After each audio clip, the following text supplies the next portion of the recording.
Hey,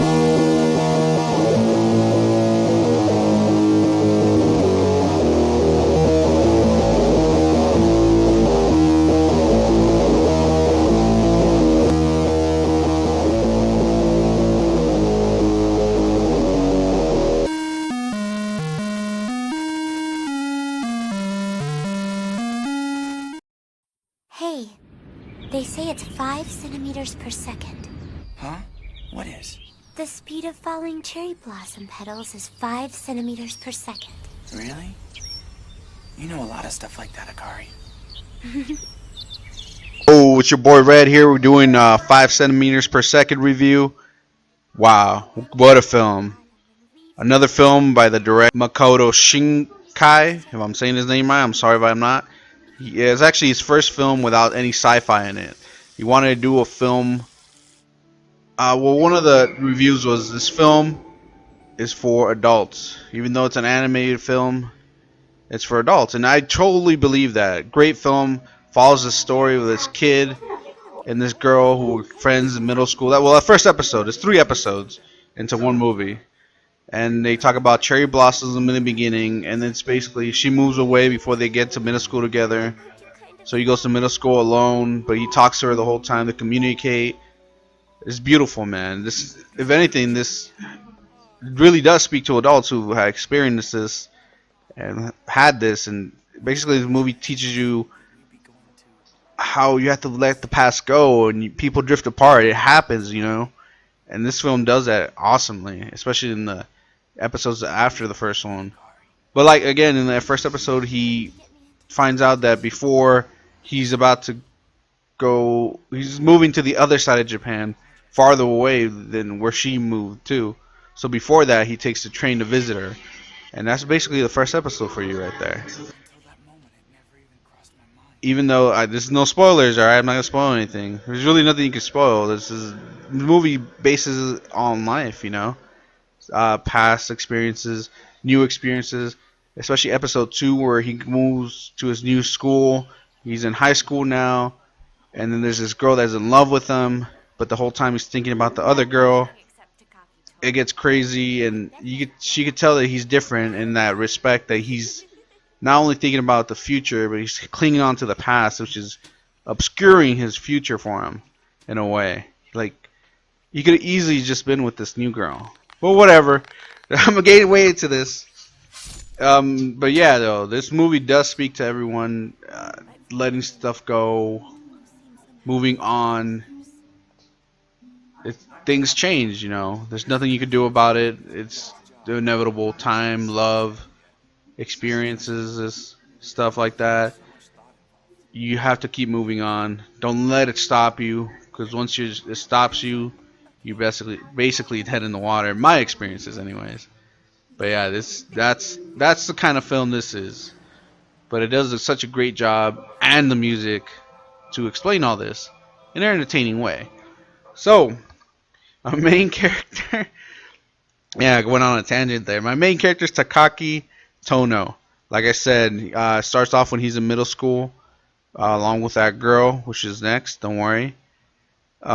He basically falls in love with her, in the sense, you know.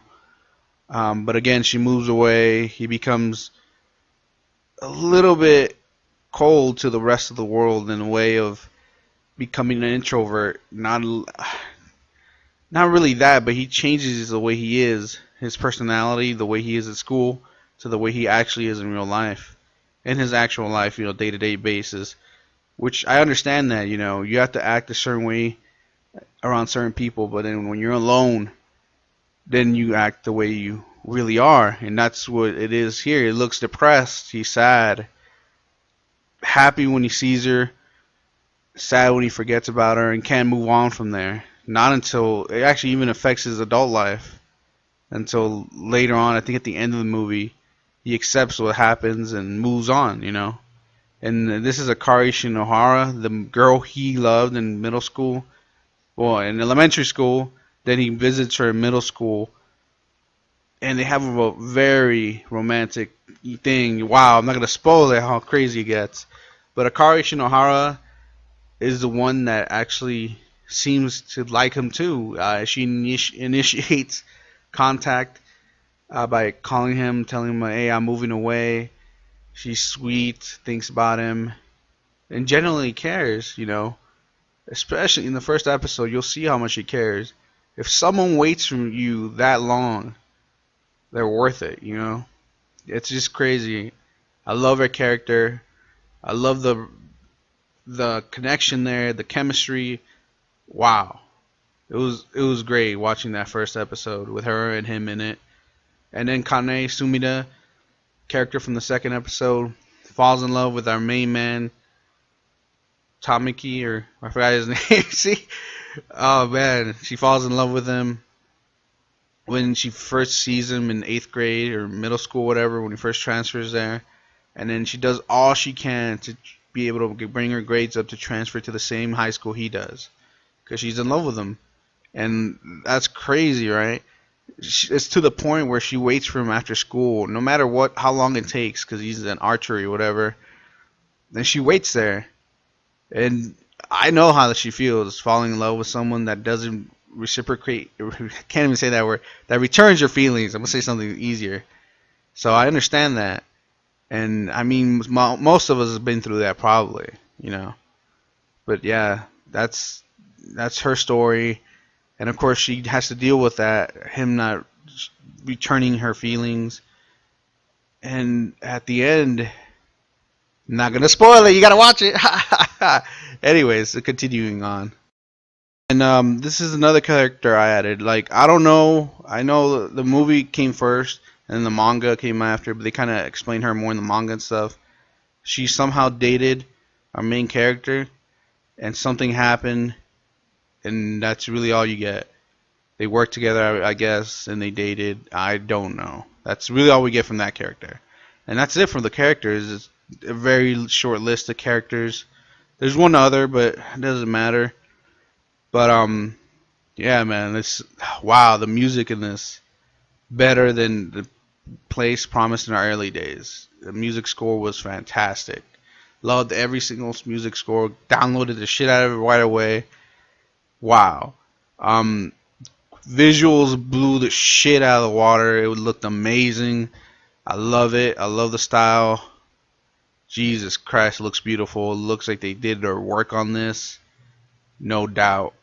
The background was legit, just as the place promised in our early days was. Legit. Story was impressive. Continued on.